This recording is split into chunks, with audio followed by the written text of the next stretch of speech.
우리 애국적 배 언니 메디테라님 어떻게 지내셨는지. 아, 저요? 네, 투자 좀 하고 다니셨는지 지난번에 강의하고 또 몇 개 또 주워 담았죠.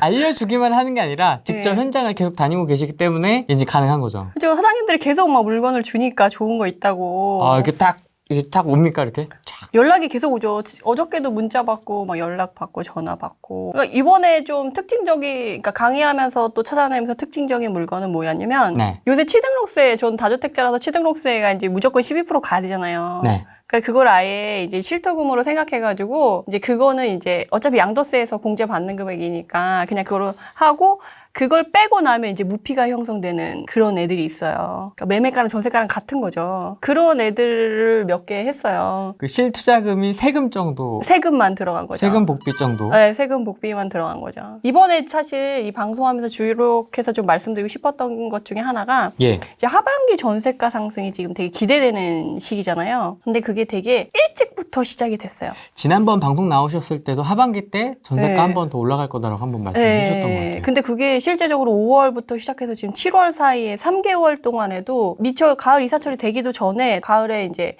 전세가가 오를 거라고 생각해서 미리 움직이시는 분들도 있고, 우선 기본적으로 공급 물량이 지금 불균형이라는 걸 너무 알고 있고 전세 물량이 부족하잖아요. 네. 그러다 보니까 미리 움직이고 그런 시그널? 그런 게 지금 먼저 나타나고 있어요. 그래서 지난 5월부터 7월 사이에 지금 전세가가 많이 오른 지금 20%도 올랐거든요. 사실 저는 9월 이후로 봤는데 되게 빨리 움직인다. 아, 그리고 이 9월 전세가. 이후로 오르는 게 아니고 그 전에 올라요. 추석 전후로 해가지고 이미 가격이 다 반영이 돼서 9월 이후에 가면 아마 가격이 더 이렇게 한 번씩 올라 있는 거라서 움직이려면 그 전에 움직여야 되고, 매매는 또 그 전에 했었어야 되는 거죠. 왜냐면 전세가 오른 거를 반영해서 내가 세팅을 해서 실투금을 적게 들으려고 한다면 매매가는 덜 올랐을 때 들어가야 되니까 그 전에 2, 3개월 전에 매매를 하고 2, 3개월 후에 전세를 맞추는 거니까 잔금을 치르면서. 그렇죠. 그렇죠. 그러니까 사실 매매는 좀 훨씬 더 먼저 움직였어야지 유리한 시장이라서 제가 지난번에 사실 강의를 되게 땡겨서 많이. 맞아요. 예. 그때 일정 조율할 때도 되게 좀 어려움이 예. 많았죠. 이게 매가를 먼저 잡아놓고 그치. 잔금을 최대한 뒤로 빼놔야 예. 우리 이제 노력이라고 했죠. 노력. 아, 그쵸.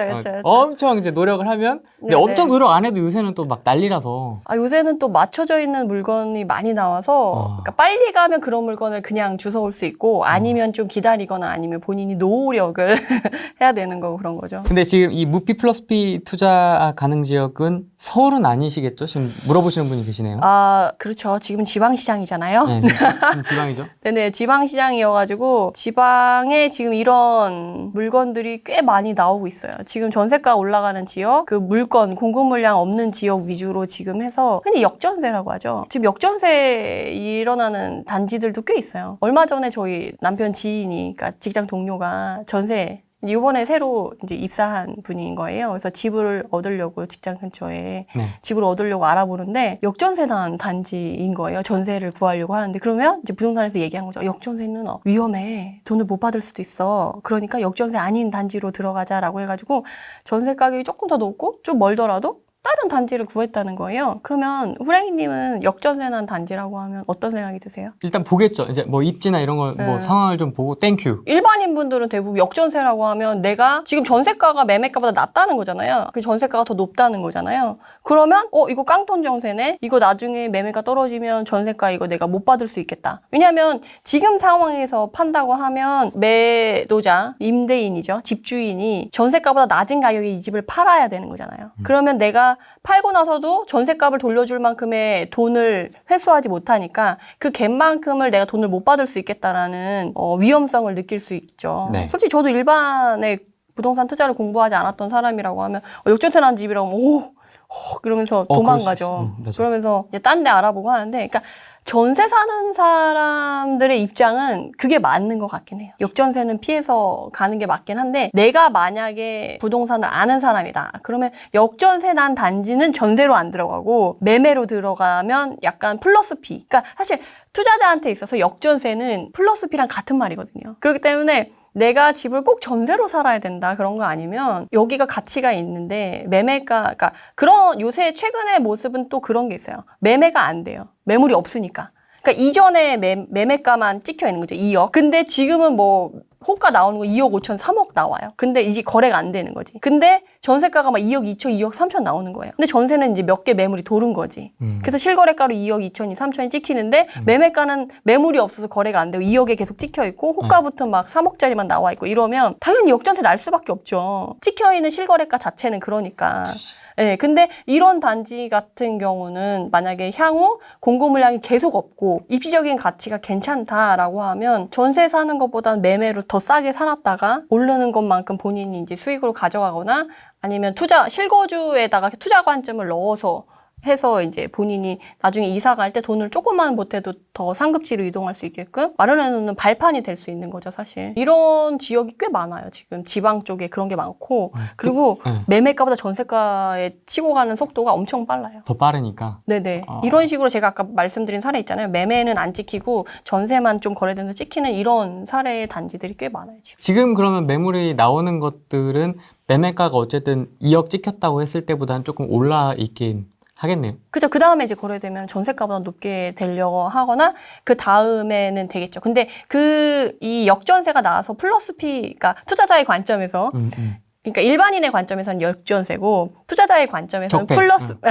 적폐 입장에서는 플러스 피인 풀피. 거죠. 네, 플러스 피인 거죠. 근데 이 플러스 피가 형성되는 게 길어봤자 2, 3개월이에요. 인식이 된다고 해서 그 다음에 바로 후레이님이 얘기한 것처럼 바로 매매가가 확 올라가겠지. 그건 아니에요. 좀 시간이 걸려요. 시차가 있구나. 좀. 네, 왜냐하면 전세가가 올라가는 거를 받아들이는 속도랑 매매가가 올라가는 걸 받아들이는 속도랑 사람들이 그게 틀려요. 제가 항상 말씀드리는데 전세가는 거품이 없고 실제 사용 가치가 바로 맞물려 있기 때문에 네. 실거주자들은 전세 가격이라고 하면 돌려받을 거니까 집 가격이 떨어져도 난 이 돈은 돌려받을 수 있어라는 것에 대한 그런 게 있잖아요.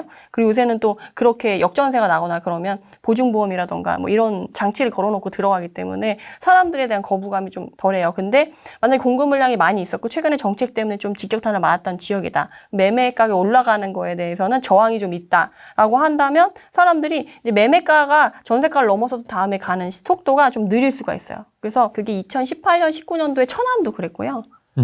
맞아요. 천안도 이게 되게 좀 그랬고, 맞아요. 지금 보여지는 지역들은 또 있죠. 광주랑 뭐 밑에 지역들이나 지금 공급 물량 좀 있으면서 뭐 최근에 제가 강의했었던 청주도 그렇고 그런 애들이 좀 있어요. 포항 갔다 왔거든요. 거기서 대구 투자자분들 전국적으로 투자하시는 분들 얘기 듣고 왔는데 비슷하네요. 지금 보는 장소나 뷰가 같이 돌아다니고 있구나. 지금 내가 볼 때는 비슷해요. 동선이. 지금. 아니 근데 투자자들은 어차피 그 좋아하는 조건이 거의 정해져 있고 비슷해요. 보는 놈이 비슷하죠. 어쩔 수 없죠. 장난 아닌 것 같아요. 풀피? 조건이 가능한 단지 같은 경우에는 세입자 맞출 때 이 보증보험 같은 거 문제가 없나요? 괜찮나요? 어차피 여기 단지를 벗어날 수 없는 사람들이 있어요.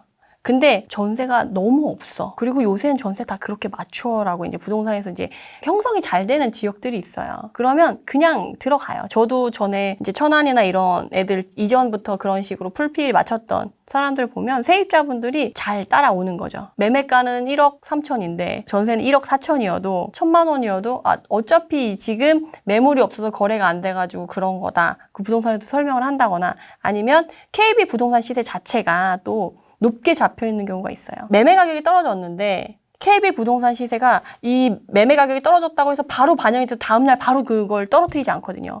수집하고 그걸 반영하는데 시간이 걸려요. 그러면 그 갭만큼 어차피 대출도 나오고 보증이 되는 거예요.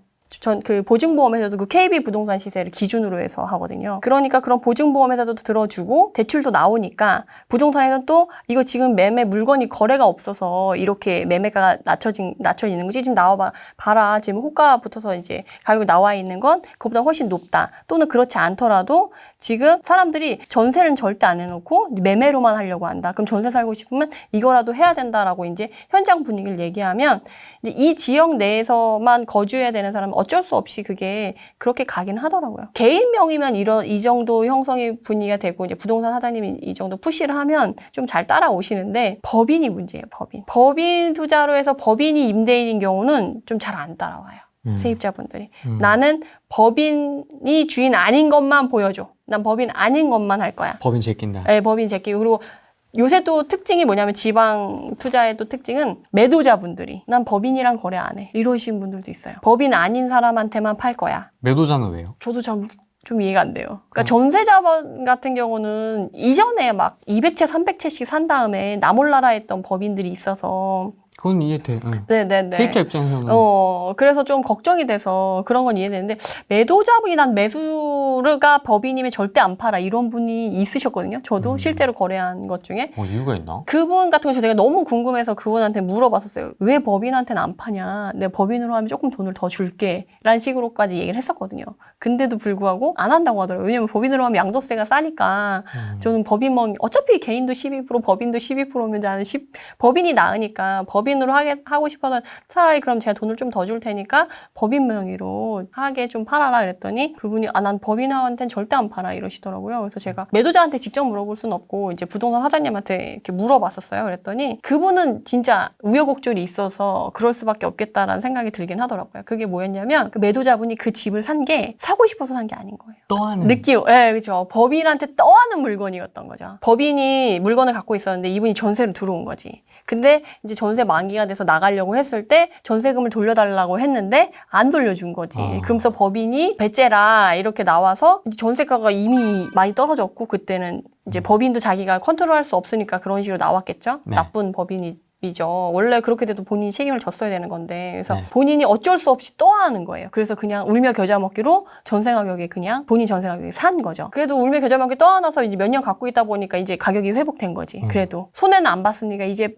지긋지긋하다. 이 집 이제 갖고 있고 싶지 않다 해서 본인도 너무 지긋지긋하니까 다른 집도 분양을 받았고 해서 그 분양받은 시기에 이제 이사 가고 싶어서 미리 매도를 해서 주인 전세라고 하죠. 주인이 팔고 이제 전세로 들어가서 살고 싶다라고 한 거였는데 그분이 그래서 자기는 매도 자체도 절대 법인한테 안 하겠다. 이렇게 얘기를 했었어요. 그러니까 다들 개인 경험이 다들 다사다난해요 보면.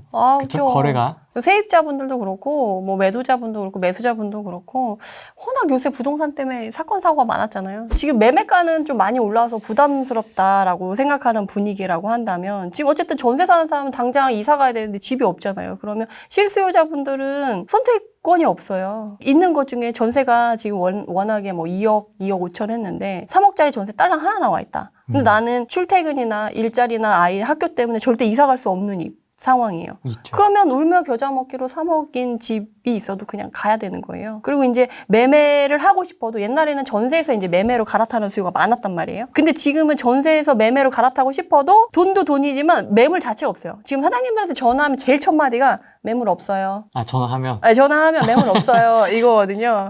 물건이 없어서 거래 못 한다고 하는 추이기 때문에 자기가 전세가 너무 싫어서 이제 전세값이 너무 올라가지고 나 이제 매매로 갈아타야지 해도 물건이 없어서 못 하는 거예요. 그러니까 울며 겨자 먹기로 또 다시 전세로 가야 되는 거죠. 근데 문제는 전세 매물도 없어. 그나마 최근에 좀 투자자들이 들어간 지역은 전세가 그나마 좀 몇 개 생겨가지고 오히려 그런 면에서 수급을 많이 해준 그런 지역들은 몇몇 단지들이 또 있어요. 투자자들이 좀 최근에 좀 많이 들어가서 전세 물건을 좀 깔아준 그런 데는 오히려 좀 전세 수급이 괜찮은데 그렇지 않은 지역 같은 경우나 단지 같은 경우는 지금 전세가 1도 없고 매매할 물건도 1도 없어가지고 제가 요새 가장 많이 받는 전화가 뭔지 아세요? 사장님이 저한테 물건 내놓을 생각 없냐고. 그러니까 저는 내놓을 생각이 없어. 미리 알아본 것도 아니에요. 그냥 이전에 거래하려고 또는 이전에 이제 알아보려고 전화를 돌렸던 사장님들한테 이제 전화가 오는 거죠.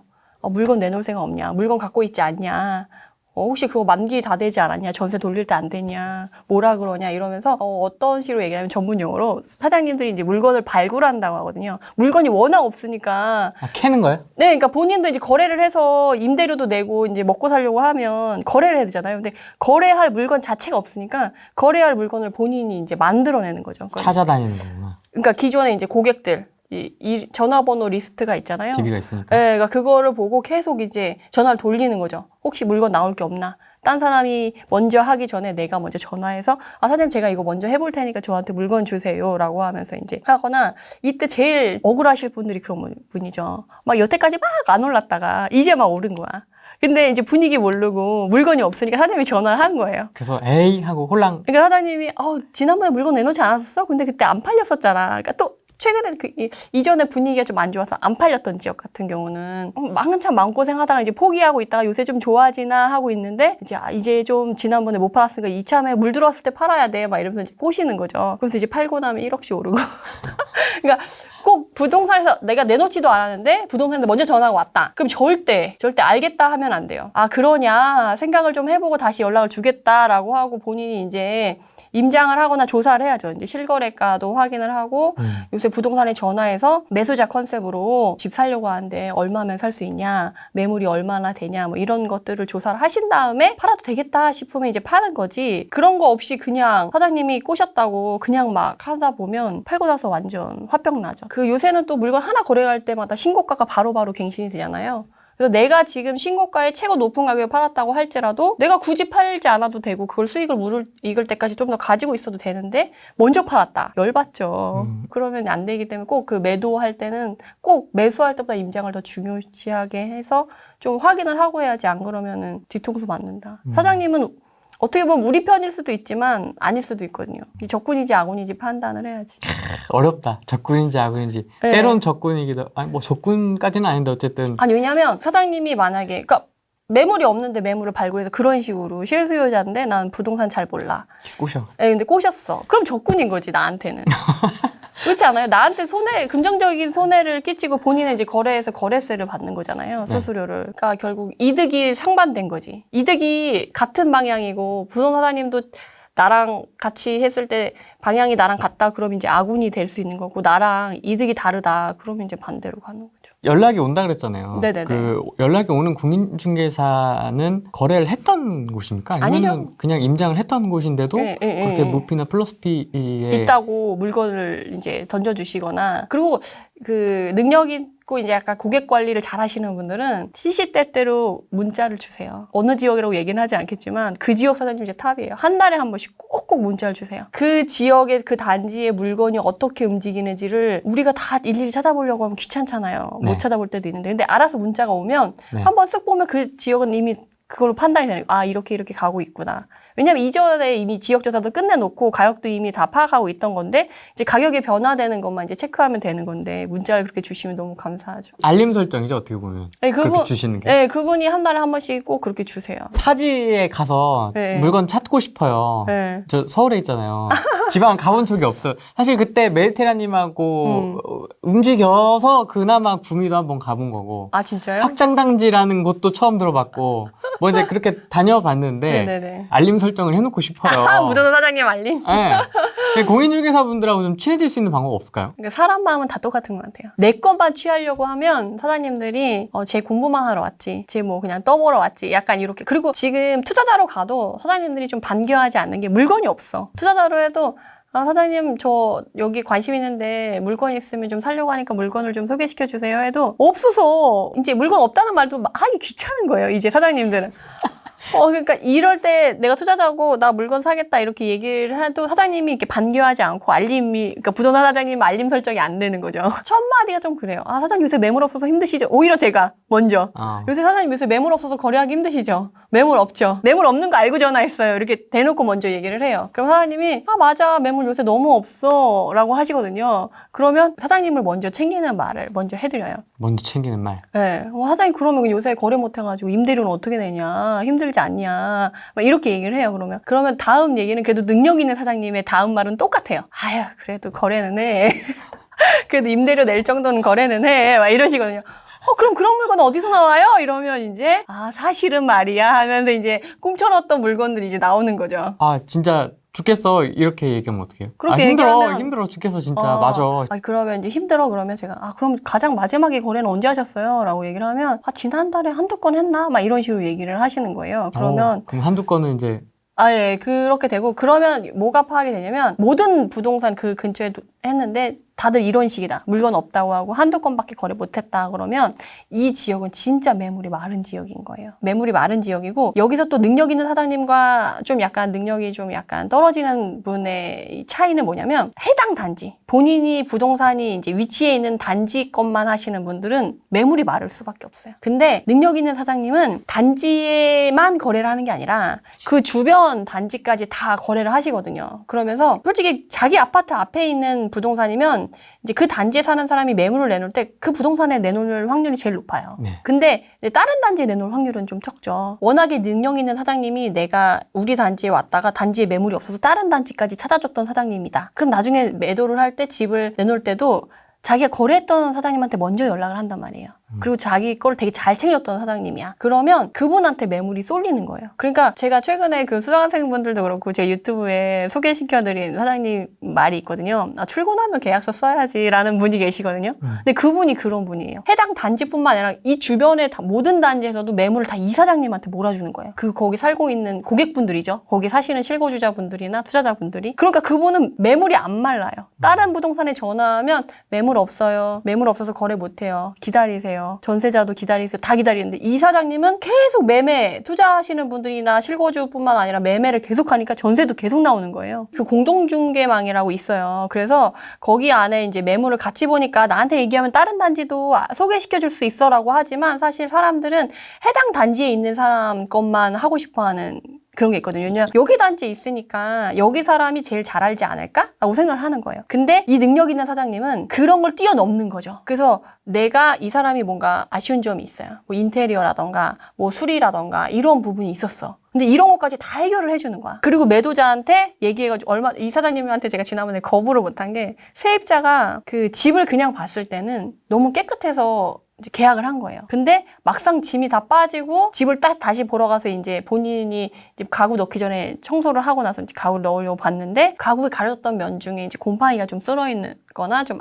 지저분했던 게 보였던 거죠. 그러니까 이제 세입자 들어오시거나 이제 매수자는 아니죠. 세입자죠. 세입자가 이제 부동산 사장님한테 얘기를 한 거예요. 그냥 봤을 때 너무 깨끗했는데 짐 빠지고 나니까 집이 너무 지저분한데 이거 도배를 어떻게 투자자 입장에서는 전세 사시는 분은 도배는 전세자가 하는 게 맞고 월세는 이제 임대인이 하는 게 맞고 근데 전세 세입자분들은 본인 집이 아닌데 도배를 하고 오기에는 솔직히 아까운 돈이잖아요. 이게 서로 입장의 차이가 있기 때문에 그래서 저 같은 경우는 정말 전세가를 최고로 막 뽑아가지고 실투금을 줄이려고 할 때 내가 올수리 또는 도배해 줄 테니까 전세금 조금만 더 주고 들어오세요라고 해서 이렇게 전략적으로 들어가는 경우도 있고 그렇지 않고 그냥 적당한 가격에서 이미 너무 전세가 너무 더 올려 받기는 어렵고 그렇다고 내가 돈을 더 드리기엔 좀 그래서 아무것도 안 한 상태에서 그냥 전세가가 지금 어차피 올라 있는 상태니까 거기까지만 받아주세요 했던 물건이었는데 사장님이 먼저 전화 온 거예요. 자기야 물건 빠졌는데 짐 빠졌는데 너무 지저분하대. 그래서 자기가 그 세입자분이 그래서 하도 얘기를 하셔가지고 본인도 가봤더니 본인이 보기에도 조금 지저분한 면이 있어가지고 내가 생각해도 좀 그렇다라는 거죠. 상식적으로. 그래서 자기가 좀 도배 좀 해주면 안 돼? 라고 이제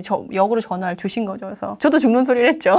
사장님 저 돈 없어요. 지금 취등록세 지금 12% 내고 사는 건데 취등록세 너무 버겁다 라고 얘기했더니 그래? 알았어 잠깐 기다려봐 라고 하셔가지고 도배업자를 본인이 이제 섭외해가지고 그 도배업자를 들들들 볶은 거죠. 근데 사실 도배업자분들도 이제 일정이 있어서 그렇게 급하게 막 다음날 해달라고 하거나 그게 안 돼요. 그렇죠. 근데 이것까지 다 이제 사장님이 커버를 하고 사장님이 그 도배업자랑 이제 친하니까 왜냐면 부동산을 하다 보면 인테리어나 이제 이런 걸 소개시켜줄 사례가 되게 많아요. 그러면 이제 서로 소개시켜주면서 상부상조를 하는 거죠. 근데 이제 그런 식으로 소개를 잘 시켜줘서 서로 이제 관계가 더 좋았었나 봐요. 사장님이 30만 원을 깎아달라고 했다는 거예요. 자기가 30만 원 깎아놨으니까 그러면 반반 하자. 세입자 반 내고 자기가 반만 대줘. 내가 30만 원 깎아놨어. 여기까지는 좀 제발 좀 해줬으면 좋겠어 라고 하셔가지고 그리고 그 사장님이 워낙 금매인데 금매물 저한테 또 던져줬었거든요. 그래서 또 고마운 마음이 있어가지고 사장님이 그 정도까지 얘기하면 제가 도배 반은 낼게요 해가지고 그렇게도 하기도 했어요. 그러니까 이런 식으로 이제 매수자 측이나 이제 세입자 입장까지 다 고려해서 중간에서 완충 역할을 너무 잘하는 거지. 그러면 이제 세입자로 살다가 다음에 물건을 구할 때 돼요. 실거주 할 집을 구하게 돼. 그러면 그 부동산 사장님 찾아가겠어요? 안 찾아가겠어요? 생각하지. 이렇게 책임지고 끝까지 다 해주는 사장님한테는 매물이 이제 안 마르고 계속 오는 거죠. 이런 여자 식으로. 사장님이세요? 네, 여자 사장님. 남자하고 남자 사장님은 좀 안 맞는 것 같아요. 아니 근데 요새 좀 약간 젊으시면서 공부하셔가지고 이제 하시는 남자 사장님들은 또 브리핑은 또 되게 잘하세요. 예, 스마트하세요 또. 예, 저도 요즘, 최근에. 근데 나이 많으시고 약간 남자 사장님은 좀 안 맞아. 좀 부동산이랑 좀 안 맞으시는 것 같고. 제가 가면은 뭐 구하러 왔냐고 말해요. 전세냐 월세냐. 그렇죠. 그분은 집주인이라는 가정을 아예 빼는 거야.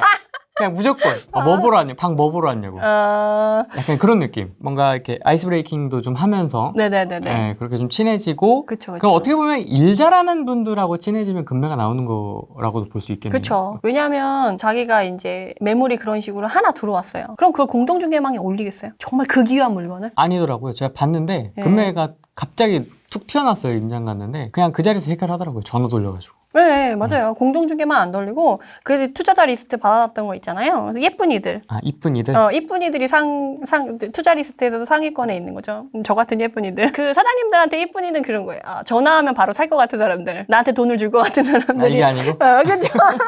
절대 아니지. 돈을 줄 것 같은 사람들한테 이제 바로. 그리고 그 사장님들 전화 오면 제가 또 딴 사람한테 토스를 하죠. 사장님 잠깐만 기다려요. 내가 알고 있는 사람이 있는데 그분 살 것 같아. 그분한테 토스 해보고 안 되면 연락 줄게. 그러면 사장님 딱 얘기해요. 5분 안에 결정해줘. 아니면 10분 안에 결정해줘. 아니면 30분 안에 결정해줘. 라고 이제 시간을 줘요. 그러면 이제 그렇게 급한 물건이 있고 급하지 않은 물건은 그래? 그럼 내가 좀 하루는 기다려줄게. 이런 식으로 해서 이제 그 급하냐에 따라서 많이 급할수록 많이 싸요. 근데 이제 왜냐하면 다른 데서 채갈 수 있으니까. 근데 내가 나만 알고 있는 손님이고 나만 알고 있어. 그러면 이 매도자분은 딴 부동산에 절대 안 줄 사람이야. 나한테만 갖고 있는 거니까 하루 정도 충분히 생각해보고 안 되면 나한테 얘기해. 안 그러면 자기 말고도 그 다음에 기다리고 있는 사람들 많으니까 걱정하지 말고. 너가 못 사더라도 부담 안 가져도 돼. 네가 꼭 사야 된다는 거 아니야. 근데 네가 첫 번째 있었으니까 너한테 먼저 전화를 준 거야. 이런 식으로 얘기를 하시거든요. 그럼 다 까놓고 얘기를 해요. 저희는 이미 뭐 볼장 다 본 사이고. 그리고 그분들의 생태를 저는 이제 너무 많이 알고 있기 때문에 서로 가리지 않고, 그리고 그분도 많은 설명이 필요 없어요. 이 가격에 얼마 나왔는데 이것 때문에 문제 있어서 나온 거야. 너 이 정도는 커버 가능하지? 진행할 거면 진행하고 너 아닐 거면 넘겨. 약간 이런 식으로 바로 가는 거죠. 사연까지 다 얘기해주고. 네네, 그렇죠. 저는 다주택자인데 개수를 줄여야 하나요? 아니면 지방 투자를 좀 더 공격적으로 해야 할까요? 개수가 몇 개냐에 따라 틀리고 자산이 얼마냐에 따라 틀려요. 한 3개에서 5개 사이. 세 개, 이분 아세요? 그냥 얼추 그 정도. 3개에서 5개인데, 이제 그게 있어요. 본인이 이제 실거주 안 옮기고 똘똘한 채는 이미 움직이지 않고 확정적으로 돼 있다. 근데 본인이 다주택자다. 그러면 조금 더 자산이 크지 않고 작다. 그럼 짜잘한 걸로 개수를 조금 더 늘리는 것도 나쁘지 않아요. 대신에 근데 올해 하반기랑 내년 대선 해가지고 리스크랑 기회가 동시에 있으니까 운용자금은 조금 남겨놔야 되거든요. 공격적으로 지금 만약에 올해 하반기 아무것도 안 해놨다. 저 같은 경우는 올해 하반기에 담아놓을 건 좀 담아놨거든요. 그러니까 상반기에 매매하고 하반기에 잔금 쳐야죠. 그래야 내년 종부세를 아낄 수 있으니까. 그러니까 그런 식으로 하반기 잔금 칠 거 몇 개 해놓고 이제 내년 대선 준비하는 거죠. 그런 식으로 해서 해놓으시면 좋을 것 같아요. 아무것도 안 하긴 너무 아깝지. 그 한번 뭐 급하신 분들 있으시니까 바로 들어가죠. 뭐 하반기하고 내년 부동산 전망과 대선 이슈를 좀 어떻게 보시는지. 보수가 되든 진보가 되든 둘 다 지금 뭐 재난지원금이나 뭐 전염병이나 뭐 이것저것 해서 지금 실물 경제가 안 좋기 때문에 세금 쓸 일이 많아요. 그래서 세금을 줄이고 싶어 하진 않을 거예요. 그래서 막 징벌적인 세금이다 뭐 이렇게 했던 거를 정말 없었던 일처럼 싹 없애주진 않을 거예요. 그렇지만 앞으로도 계속적으로 갈 거냐 아니냐의 차이는 있겠죠. 그게 이제 기회가 될 거냐. 그러니까 짧게 보면 대선 전에 표를 받아야 되니까 분명히 미끼를 많이 던질 거란 말이죠. 그죠? 3월까지 투표일까지. 네네. 투표 전까지 그러면서 조정지역을 해제해 줄 거냐 말 거냐. 이게 가장 많이 쏠깃하다. 예, 그죠. 최근에서도 한 번 있었잖아요. 주거심의위원회 열러가지고 한번 이거 조정지역을 해제해 줄 만한 조건에 들어온 지역들이 몇 개 있었잖아요. 근데 얘를 해줄 거냐 말 거냐. 이제 주거심의위원회 열릴 거다라고 하니까 뉴스에 이렇게 약간 소문을 뿌리잖아요. 흘려. 예, 일부러 나오는 거예요. 그게 반응을 보려고. 간 보려고. 그쵸. 국민들의 이제 반응을 보고 표를 갖고 있는 사람들이 어떻게 반응을 하는지를 보려고 하는 거거든요. 그래서 그런 식으로 계속 그게 미끼가 나올 거란 말이에요. 앞으로. 대선이 가까워지면 가까워질수록. 그러면 이제 내가 유리하다. 그럼 조정지역을 해제해주고. 만약에 불리할 것 같다. 그러면 안 해주고.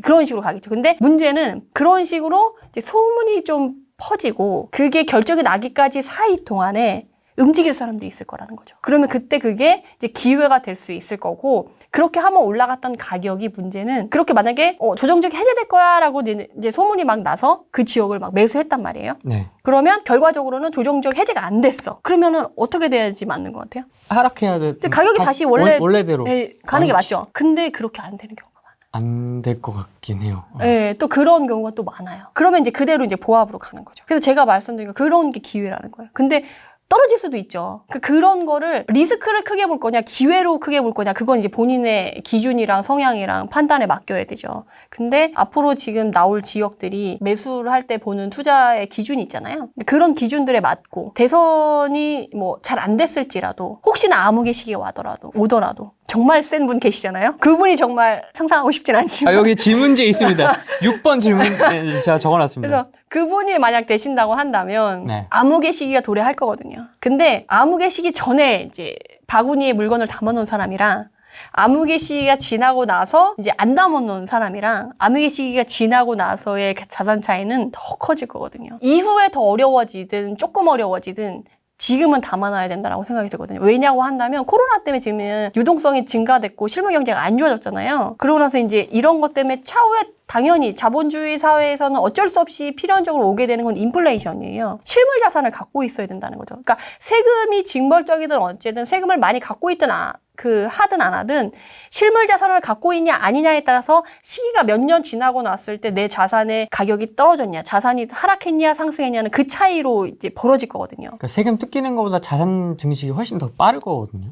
그쵸. 제 생각에는. 그래서 만약 세금이 그런 식으로 양도세 뭐 90% 100%. 90% 100% 때린다 하면 안 팔면 되거든요. 근데 그 인천에 막 그 임장을 막 많이 다니거든요. 인천 같은 경우는 전세가랑 매매가랑 그렇게 차이가 많이 안 나면서 임대를 놓는, 그러니까 전세를 돌리든 월세를 돌리든 주택임대 사업자로 오랫동안 10년, 20년 동안 이제 임대업을 해오신 분들이 많이 이제 포진해 계세요. 근데 그런 분들이 이제 세금이 올라갈 때 어떻게 움직이는지 제가 임장을 되게 그거와 관련해서 되게 밀도 있게 다닌 적이 있는데 그분들은 정말 마음이 길게 보고 마음이 조급하지 않아요. 세금이 올라간다? 아 그래? 뭐 10년, 20년 버티면 되지. 10년, 20년 강산이 안 변할 거라고 생각하지 않는 거죠. 그 지금은 어떻게 보면 난 어떻게 해도 집을 살 수 없어 라고 생각하시는 분들이 이제 그런 분들에게 표를 주는 거잖아요. 그리고 실제적으로 제 주변에 남편 지인분들도 무주택자랑 1주택자가 있는데 남편이 이제 재산세 많이 낸다고 앓는 소리를 했더니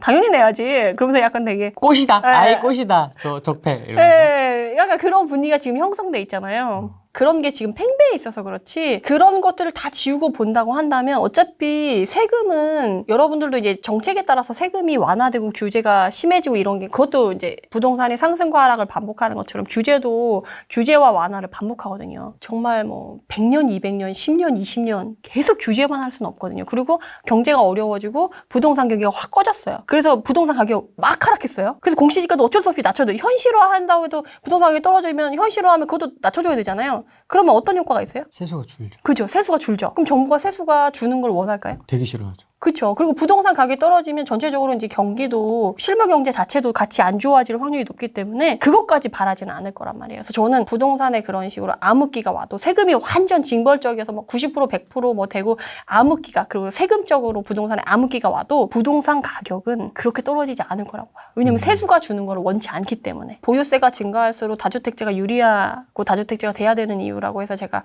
얼마 전에 영상을 해서 올렸는데 네. 그 이유 예로 든 것 중에 하나가 아이스크림을 우리가 사 먹잖아요. 더우니까. 그래서 아이스크림을 사 먹을 때 정말 재료값이랑 뭐 유통비랑 이런 게 아무것도 변한 게 없어요.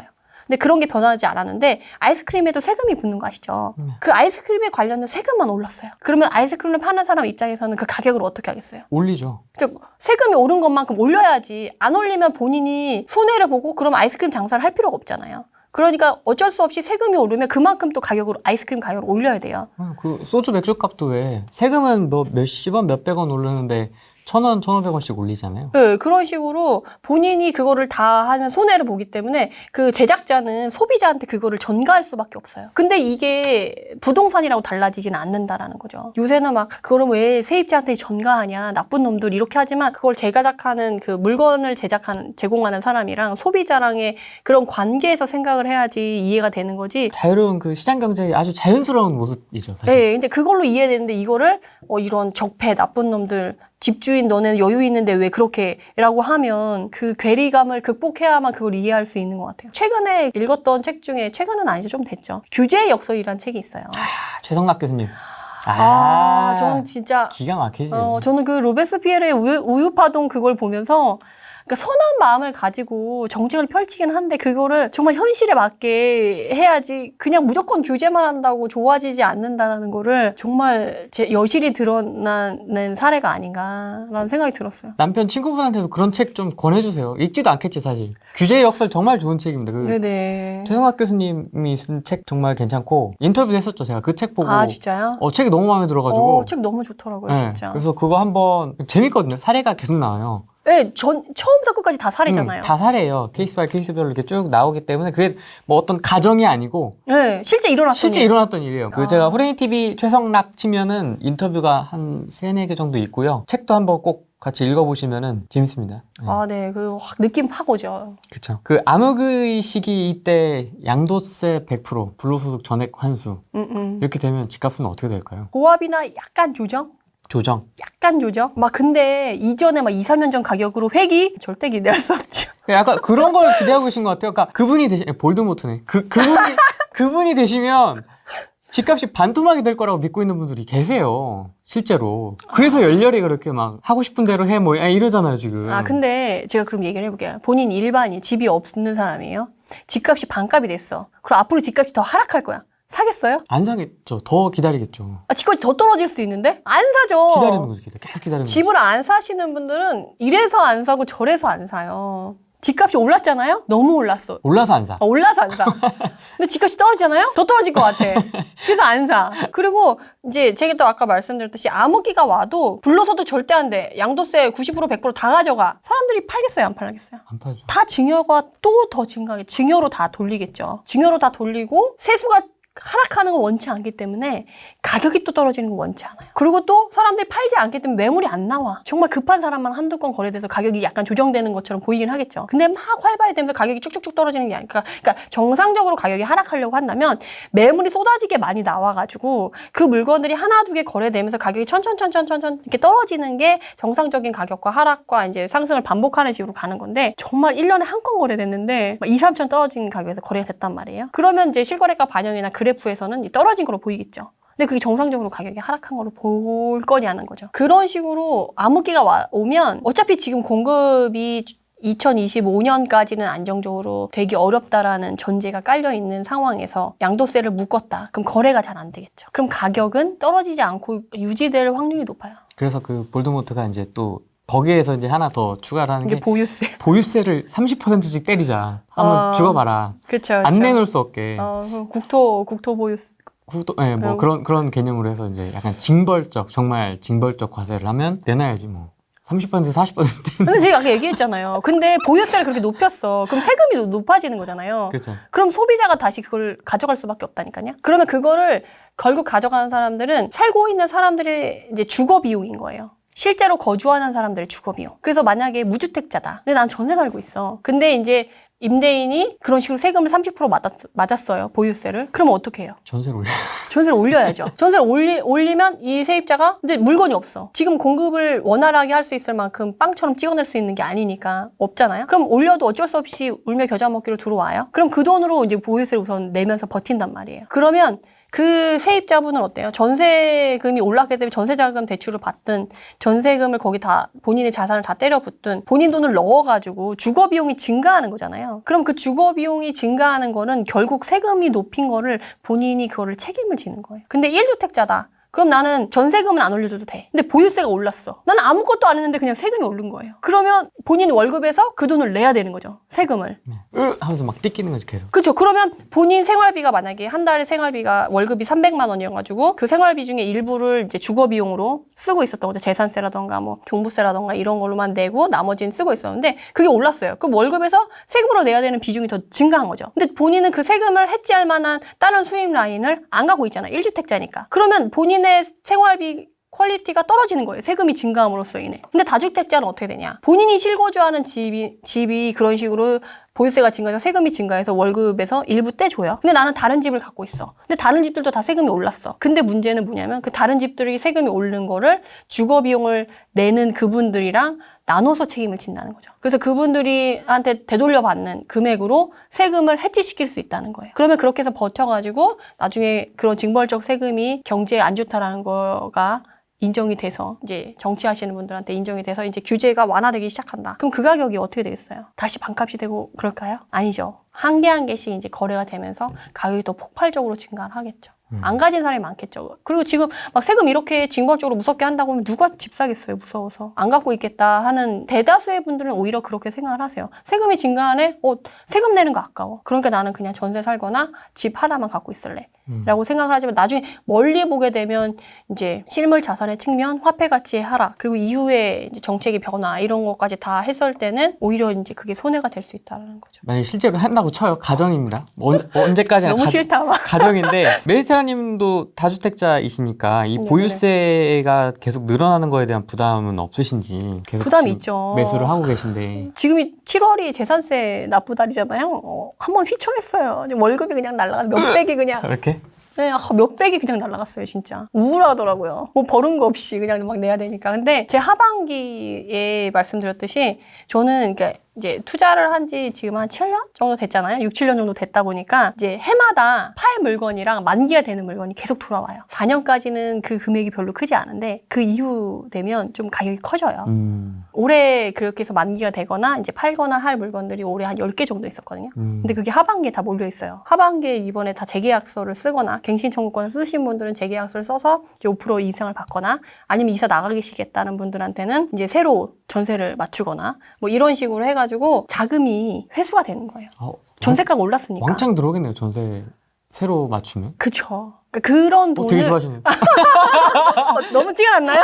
너무 티가 나는데? 그래서 이번에 사실 그거 회수해가지고 리스크를 해지하려고 저는 좀 또 대출, 실거주집 대출 받는 게 있거든요. 그래서 그거를 좀 어느 정도 해지하고 이제 나머지 이제 둘러오는 거를 이제 쟁여놨다가 대선 때 기회가 있으면 또 쏘세요. 준비하시고 쏘세요. 약간 그런 식으로 해서 저는 지금 자금을 그런 식으로 운영하고 있거든요. 그래서 그렇게 하반기에 들어오는 그러니까 전세금이 올라서 회수되는 금액들만 해도 그러니까 한두 개 갖고 있으면 되게 미미할 수 있는데 좀 여러 개 갖고 있거나 그런 금액들이 또 최근에 전세가가 많이 오르는 그렇잖아요. 갱신 청구가 쓰내는 3억. 안 쓰는 6억 막 이렇게 한 단지 내에서 그렇게 될 정도로 억대로 차이가 많이 나기 때문에 만약에 이사 나가신다는 분이 한 분 너무 감사하게도 그 전세가 억 단위로 올랐더라고요. 회수되는 금액이 그렇게 이제 커지는 거죠. 다주택자들은 그런 식으로 이제 전세금이 팔지 않아도 금액이 회수가 되는 거예요. 보유세 끄떡 없네.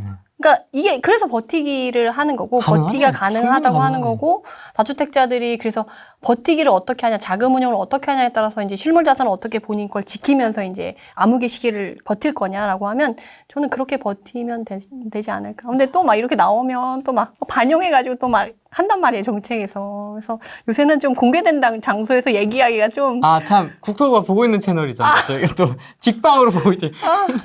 또 이거 막히는 거 아닌지 모르겠네. 아니 근데 뭐 신규 계약 전세까지 막는 이거는 사실 막을 수도 있어. 내년에는 막을 수도 있어. 막을 수 있어. 암흑의 시기가 왜냐면 봐보세요. 내년에 암흑의 시기가 왔다고 쳐요. 그러면 지금 과대정당도 일정 기간 남았죠. 2년, 1년 뭐 남았죠. 예. 암흑의 시기가 도래할 수 있는 분이 당선이 됐다. 그럼 그 시기 동안에는 어떤 일이 일어나도 이상하지 않다고 저는 생각이 들어요. 그렇지 않나요? 그렇지 않나요? 과대정당에다가 그분이 되셨어. 그러면 그 기간 동안에 세금적인 거나 뭐 정책적인 면이나 끔찍하다. 진짜 그렇게 생각하니까 끔찍하다. 어떤 게 나와도 이상하지 않다. 환상의 나라가 되는 거지. 저는 그래서 우리가 자본주의 시대를 유지할 수 있냐 이런 것도 조금 저는 걱정이 들 정도로 그래요. 근데 그 암흑의 시기를 버티면 밝은 미래 이런 게 올 수 있다라는 거죠. 새 희망을. 5년 단임제라 좀 다행이네요. 미국 같으면 8년 몇 해 정도 되면 이렇게 좀 돌아갈까요? 이렇게 좀 자연스럽게 그거는 좀 되려면. 본인에 따라 틀린 것 같아요. 덩어리에 따라 또 다르고. 네, 저는 20채 넘어가기가 너무 힘들더라고요.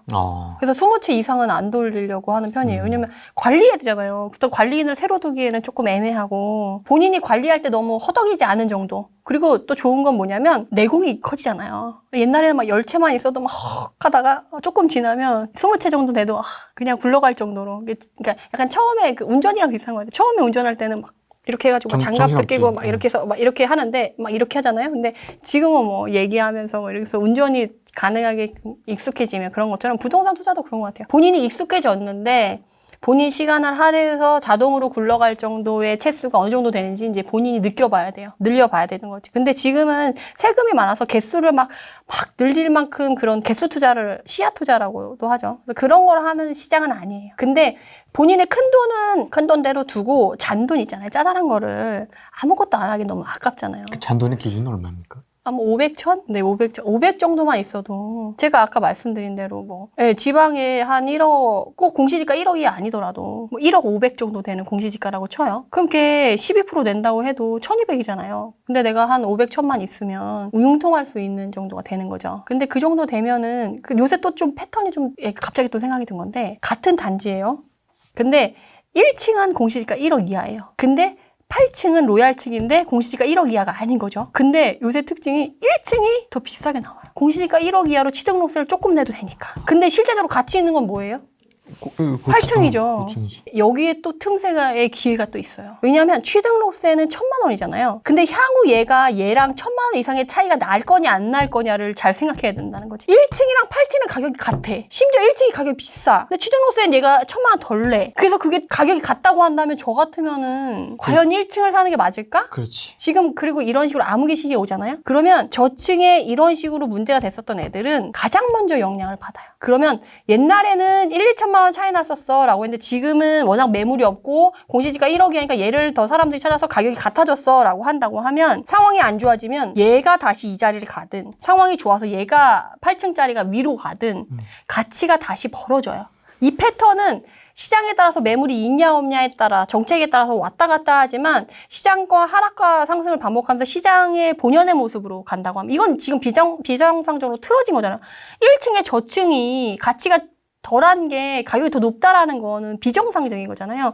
이게 패턴으로 굳어질 일은 없어요. 일시적인 현상인 거지. 그렇죠. 그래서 정책이 바뀐다고 하면 달라질 거기 때문에 그 실제적인 본연의 가치를 놓치면 안 된다는 거예요. 그래서 얘가 다시 올라가거나 얘가 다시 내려갈 거 생각해서 내가 취등록세에 지금 들어가는 것만 단기적으로 생각해서 내가 1층을 들어갈 건지 아니면 장기적으로 얘가 1000만 원 더 주고 사더라도 얘가 향후 앞으로 더 갈 확률이 높다. 그러면 이걸 가는 게 더 맞다는 거죠. 나중에 돼서는 가격이 2천만 원, 3천만 원 벌어져 있을 수가 있거든요. 가격이 낮은 거라고 할지라도. 근데 가격이 큰 애들은 몇 억씩 벌어지거든요. 그러면 그때 돼서 손 쓰려고 하면 늦어요. 내가 취등록세의 가치만큼 더 가져갈 앤지 아닌지를 생각해서 꼭 공시지가 1억 이하만 접근하시지 말고 그러니까 지방의 단지마다 지금 공시지가 1억 이하만 쫙 쓸어가는 분들이 있고 그렇게 단지가 쫙 빠져요. 그러면 이제 위에 오히려 로얄층이 남아있는 매물이 남아있는 경우가 있어요. 거꾸로? 예. 그러면 그런 애들밖에 없다고 했을 때 내가 꼭 공시지가 1억 이하만 하는 게 맞냐를 한번 생각해보면 좋다라는 거죠. 다 상황마다 조금씩 다 다르겠네요. 네. 케이스 바이 케이스. 그래서 저도 이번에 사실 투자할 때 그랬어요. 공시지가 1억이야 생각 안 하고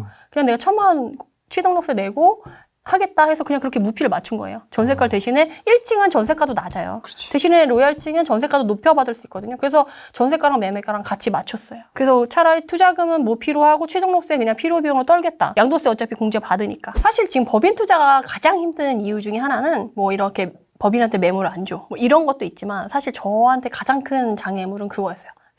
세입자가 법인이면 절대 안 들어와 이런 지역이 있거든요. 이런 단지가 있고. 그리고 전세가 좀 많은 지역 있잖아요. 전세 매물이 좀 많은 지역은 법인이면 절대 안 나가요. 그런 지역은 법인으로 투자하고 싶어도 못 하는 거죠. 법인으로 투자를 해도 세를 맞출 수 있다. 그럼 이제 법인으로 가는 거죠. 그래서 지금 지역마다 지방의 이제 몇몇 지역들은 법인으로 거래한 건들이 꽤 많이 돼요. 그리고 최근에 이제 능력 있는 사장님이랑도 얘기를 했는데 제가 그때 매도자분이 나 법인이면 절대 안 팔아 하셔가지고 개인으로 가져가서 제 거는 거의 그 사장님이 매매하는 날 전세 계약서 쓰자 했었거든요. 그러니까 전세 매물이 워낙 없으니까 세입자도 대기재가 있는 거예요. 그래서 이제 가장 전세 대란이고 막 이럴 때도 매매 계약서 쓰고 30분 있다 전세 계약서 쓰고 이런 식으로 당일 맞춰지기는 했었거든요. 그래서 그 지역도 워낙 없어서 사장님이 그렇게 쓰자라고 했는데 그 당시에 이제 하겠다는 사람이 이제 약속을 안 지켜서 다음 사람을 찾느라고 일주일 뒤에 저는 계약을 한 일주일이나 열흘 정도 뒤에 전세 계약서를 썼어요. 근데 저랑 비슷한 시기에 매매를 한 법인이 있었어요. 근데 그 사람은 전세 맞추는데 2달 걸렸고 한 달에서 한 달 반 정도 걸렸거든요. 개인은 이런 식으로 막 열흘 아니면 당장 전세가 맞춰지는데 법인은 이런 식으로 매물이 하나도 없고 정말 한두 개밖에 없는데도 한 달이나 뭐 2달 잔금 맞출 때까지도 막 간당간당 맞추게 되거나 이러거든요. 그래서 법인 투자의 가장 큰 그 장벽은 사실 세입자를 맞출 수 있냐 없냐예요. 근데 만약에 내가 자금이 좀 많다, 융통할 자금이 많다.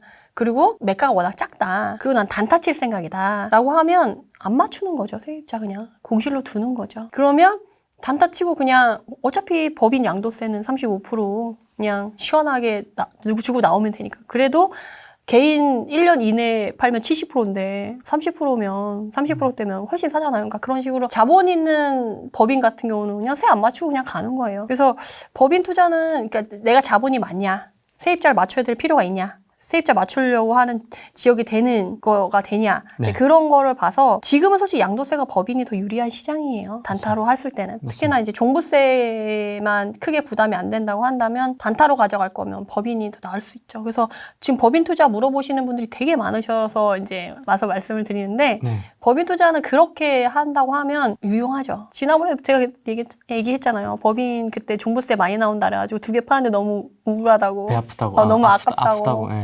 양도세 30%가 지금 상당히 메리트예요. 옛날 같았으면 30% 너무 많다 했는데 지금은 막 70%, 80% 막 이렇게 떼가고 그런 상황에서 30%라고 하면 상당히 메리트 있잖아요.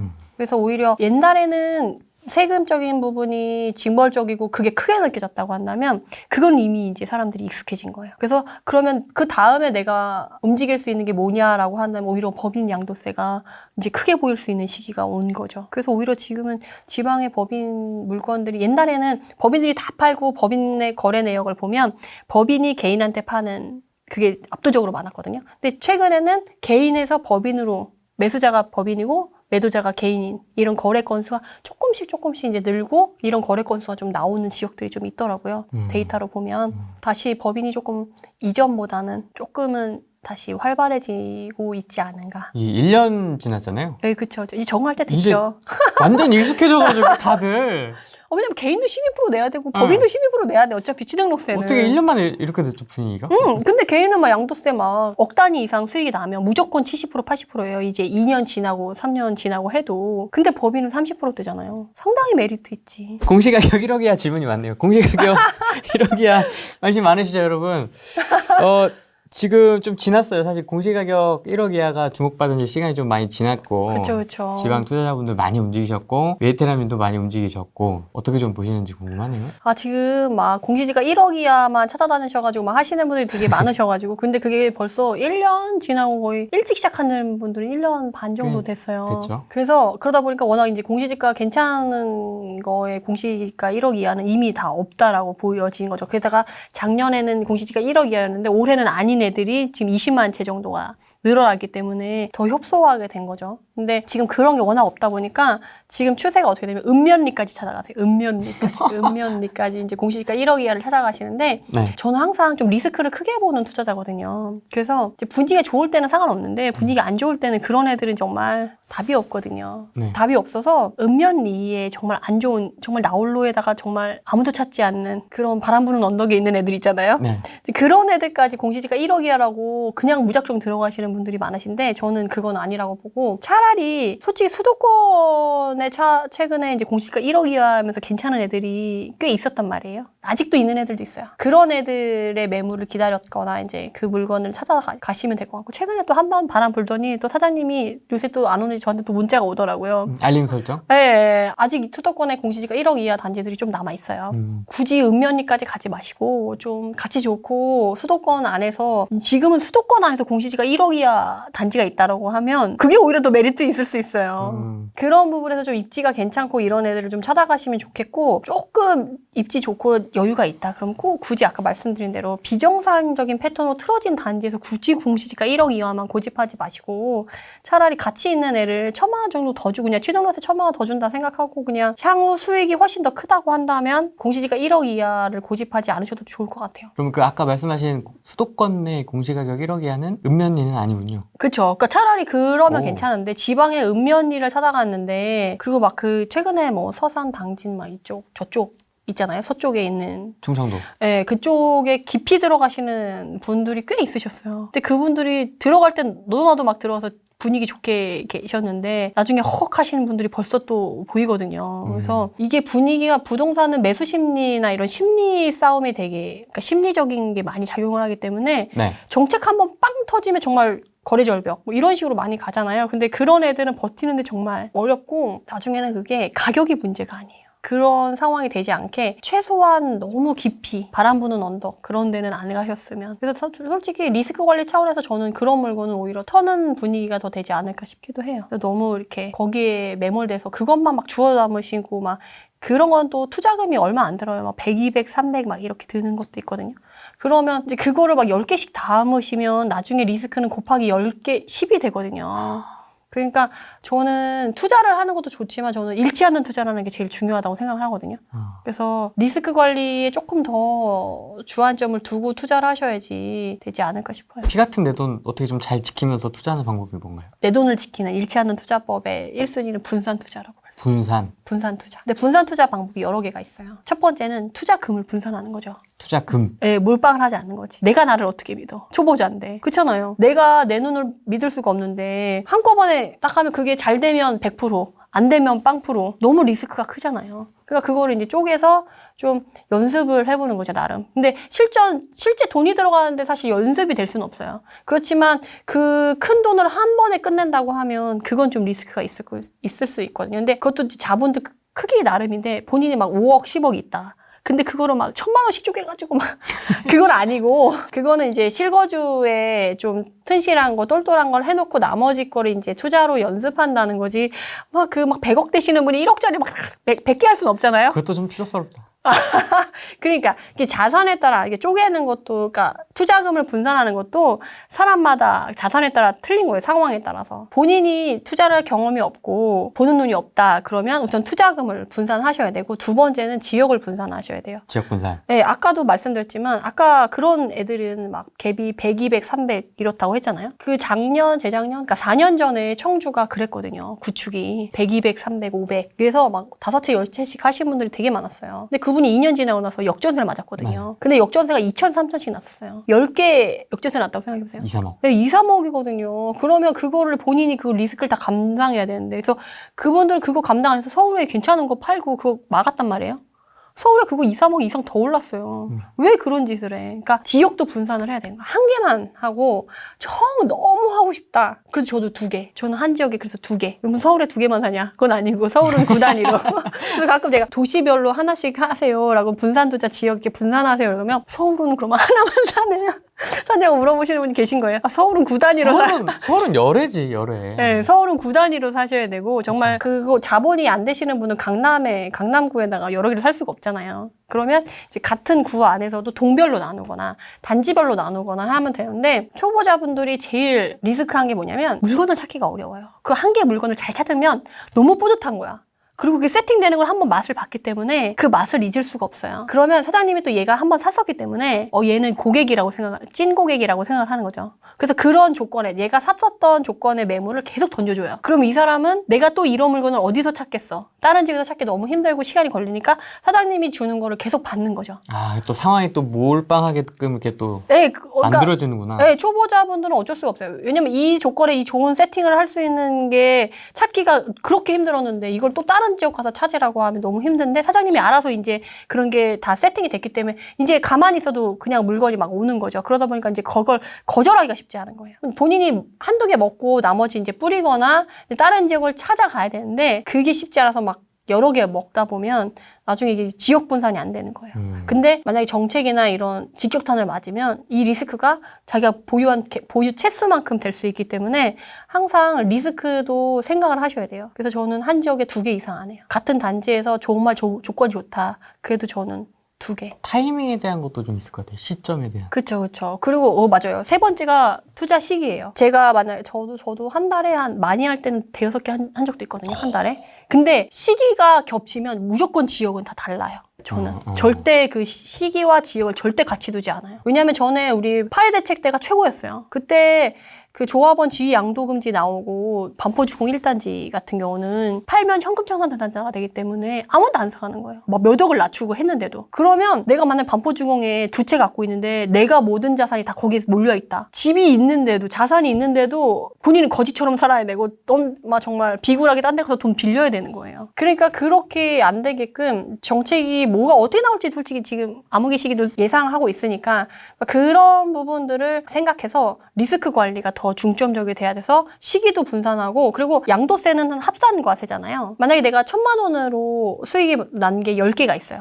근데 이거를 시기를 다 달리했다. 그러면 1,000만 원에 대한 양도세가 6%거든요. 6%만 내면 되는데 내가 이 열치에 1,000만 원씩 난 거를 한 해에 다 사서 한 해에 다 팔아야 된다. 그러면 합산과세로 1억이 되는 거예요. 그러면 지금 뭐 양도세 중과 안 맞는다고 해도 45% 막 55% 이렇게 내야 되니까 세율 구간이 이제 엄청 차이가 나잖아요. 그러니까 세율 구간적인 세금적인 컨트롤을 위해서라도 시기는 분산하는 게 맞죠. 그리고 한꺼번에 그 같은 단지의 전세 매물을 10개 새로 맞춰야 된다고 생각해 보세요. 딴 사람 경쟁하는 게 아니고 내 물건으로 경쟁해서 10개를 맞춰야 되는 거예요. 그러면 내 물건 10개 중에 뭐 우선순위를 먼저 두든 어쨌든 내가 10개를 다 빼야 되니까 너무 힘든 거죠. 시기도 분산해야 되고 지역도 분산해야 되고 투자금도 분산해야 되고 네 가지거든요. 분산해야 될 게. 한 개는 뭘까요? 종별이에요. 종별. 종별? 자기가 100억 갖고 있어요. 아파트만 주장창하는 게 맞을까요? 아니죠.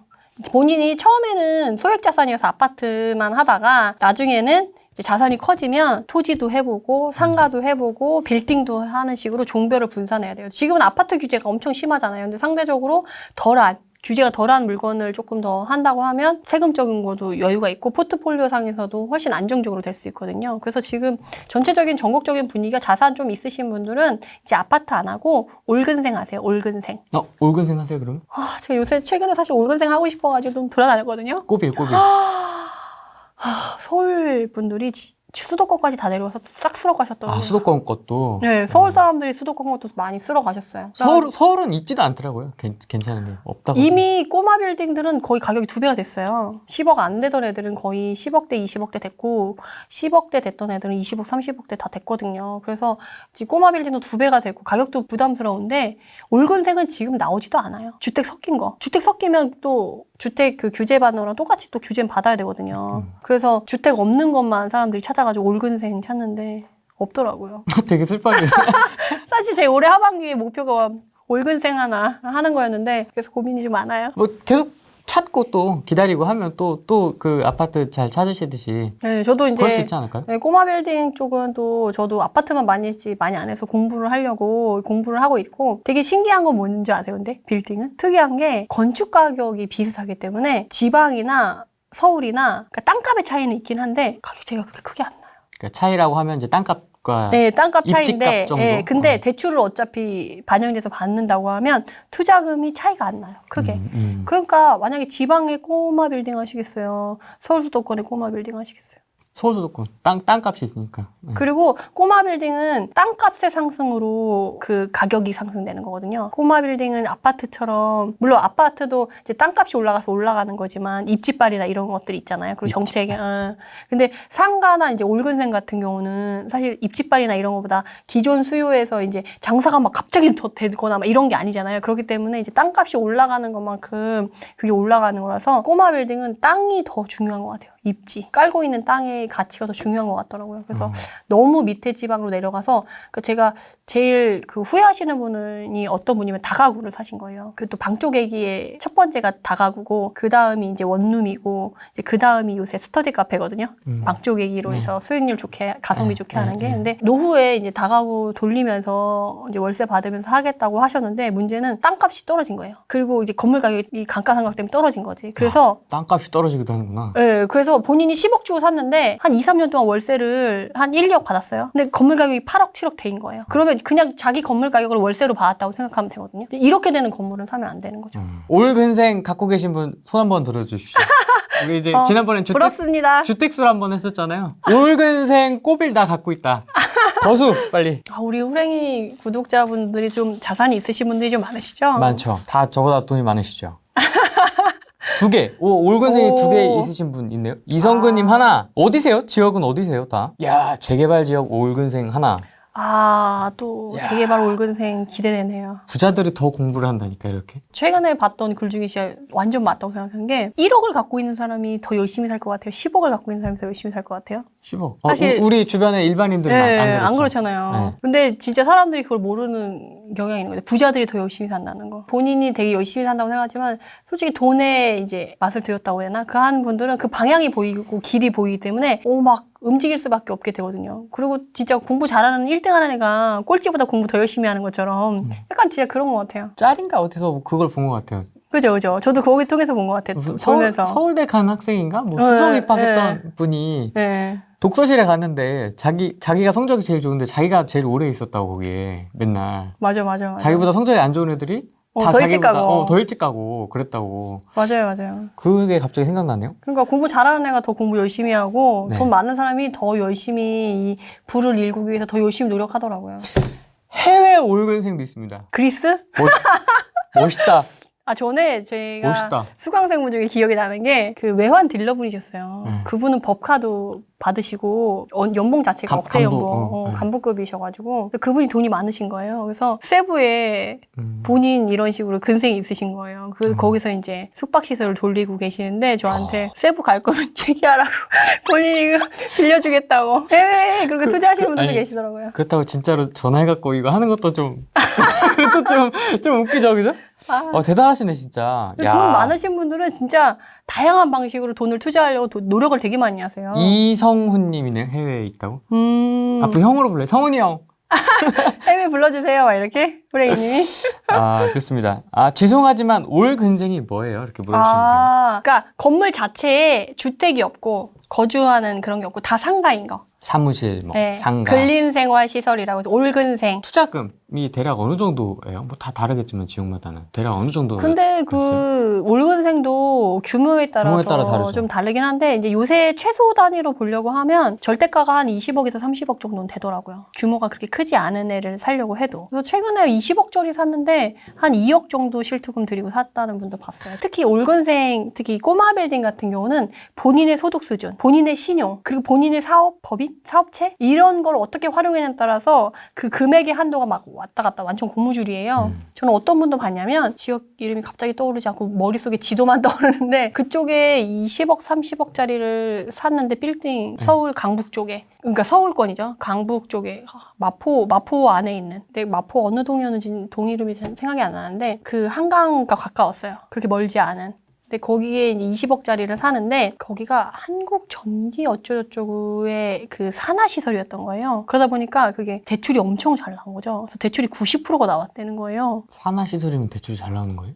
그러니까 공증기관이 빵빵하면 그런 것들로 되게 안정성을 높게 봐주고 그게 또 지점장이랑 또 친하면 지점장 대출이 있거든요.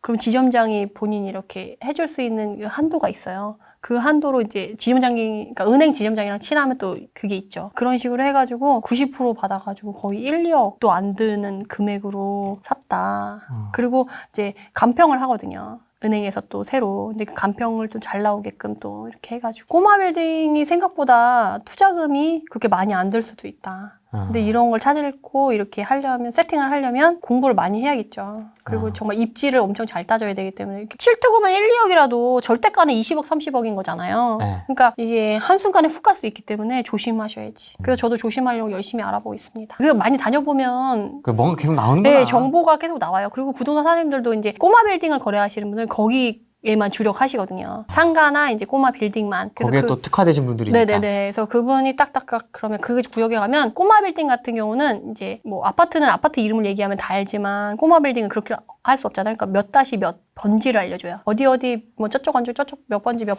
이렇게 딱 나와 있는 거 있는데 그 중에 골라. 그러면 이제 사장님들이 그 업체가 크다 그러면 차를 타고 그 지역을 한번 쭉 돌아요. 그래서 여기야. 그래서 왜냐면 꼬마 빌딩이나 이제 상가 같은 경우는 집 보러 왔다 그러면 집값 떨어진다고 해서 막 기웃기웃대는 걸 별로 안 좋아해요. 모르게 이제 그 건물은 아는 사람들끼리만 거래를 하는 거예요. 이렇게 그 아파트처럼 오픈돼서 거래가 되지 않고 그 물건 자체도 아무데나 뿌려놓지 않고 자기가 정말 친한 사람한테만 물건 준다거나 이런 식으로 되는 거라서 물건 거래가 그렇게 오픈되어 있진 않아요. 올근생도 발품이다. 역시. 그렇죠. 뭐든지 다. 노력이 제일 중요하네요. 네. 아파텔과 생숙, 분양권 피가 붙을 정도로 지금 막 뜨겁거든요. 그렇죠. 두 상품은 좀 어떻게 보시는지. 일단 아파텔부터. 저는 이 텔자 붙은 애랑 또 인연이 있어가지고 사실 이 아파텔은 아파트가 아니에요.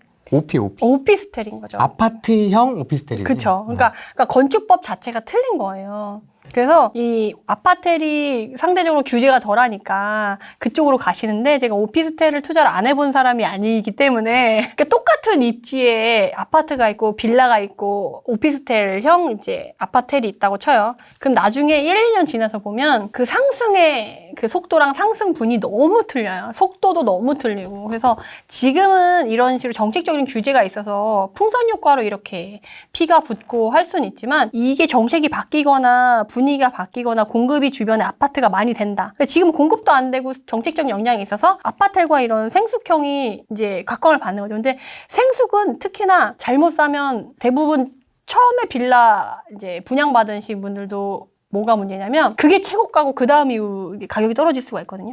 그래서 빌라 같은 경우는 내가 만약 1억 2천이나 1억 3천에 분양을 받았어. 2년 지났는데 그게 9천이 돼 있을 수가 있거든요. 신축 빌라? 네네. 왜냐하면 그게 분양 가격에는 미래 가치가 반영이 되어 있는 거예요. 근데 미래 가치가 생각보다 그렇게 크지 않았어. 그럼 그게 쏙 빠지고 실제 가치만 남는 거예요. 그럼 가격이 떨어지거든요. 근데 생숙이나 아파트 같은 경우도 그렇게 될 확률이 높은 거예요. 그래서 지금은 정책적인 영향이랑 주변에 이제 아파트 공급 물량이 없으니까 실거주로 생각하시는 분들은 아, 굳이 아파트여야 돼? 아파트나 생숙도 괜찮은데? 라고 해서 들어갈 수는 있지만 대체제로 들어간 거지. 그게 주변에 많이 공급이 된다거나 이런 규제적, 정책적인 규제로 메리트가 없다고 하면 그 수요는 쫙 빠질 수가 있거든요. 그런 부분을 생각하고 가셔야지 이런 걸 투자하시는 분들의 만약에 투자를 할 거다 하는 분들은 감각이 있고 센스가 있고 반발짝 다른 사람보다 빨리 움직일 수 있는 사람들은 괜찮아요. 근데 저는 아니에요.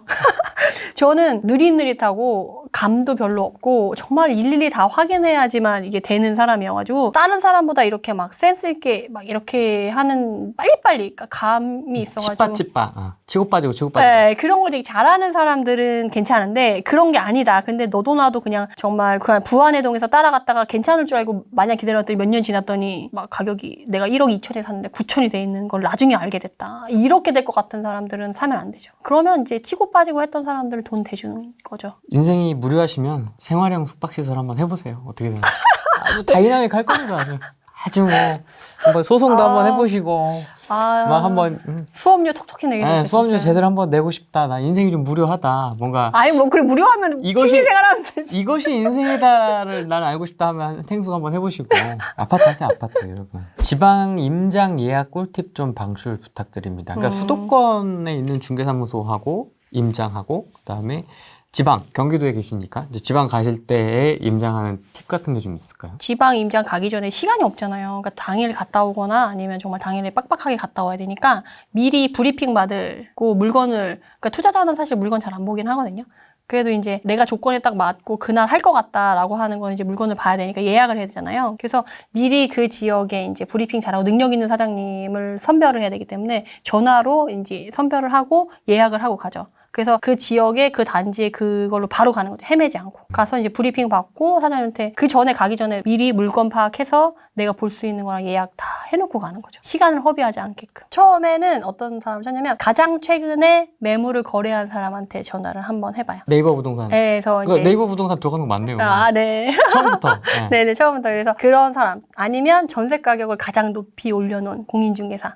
아니면 매매 중에 가장 괜찮은 조건에 가장 좋은 가격을 올려놓은 부동산에 전화를 해요. 그리고 저는 네이버 부동산에 보면 이렇게 사장님 얼굴 사진이 나와요. 있죠. 네네. 제가 이제 관상을 보진 않는데 사람이 나이가 들면 자신의 얼굴이 성격이 얼굴에 드러난다고 하잖아요. 그래서 자기 얼굴에 책임을 져야 된다는 말이 있는데 저는 요새 그런 생각이 진짜 많이 들어요. 아, 자기 얼굴에 자기가 책임을 져야 되는구나. 진짜 얼굴이 드러나는구나라는 생각이 드는 게 사장님들도 얼굴에 다 드러나요. 얍삽하게 본인 것만 챙길 것 같은 분 아니면 좀 친절하게 설명 잘 해주실 것 같은 분 그리고 능력 있어 보이는 분 대신에 능력이 있으면 좀 기도 셀 수 있어요. 사장님들이 기가 좀 세가지고 대부분 세요. 네, 기싸움하기 힘들어서 초보자분들이 좀 힘들어하시긴 하는데 그런 식으로 이제 사진을 봐서 만약에 내가 자신 없다 그러면 기센 분 말고 친절해 보이고 그냥 잘 설명해 줄 것 같은 사람한테 전화를 하는 거죠. 그래서 전화를 돌려가지고 물건에 대해서도 물어보고 지역에 대해서도 물어보고 대출에 대해서도 물어보고 세금에 대해서도 다 물어보는 거예요. 오, 전화로? 네네. 진짜 살 거니까. 이렇게 사면 그럼 취득세 얼마 내야 돼요?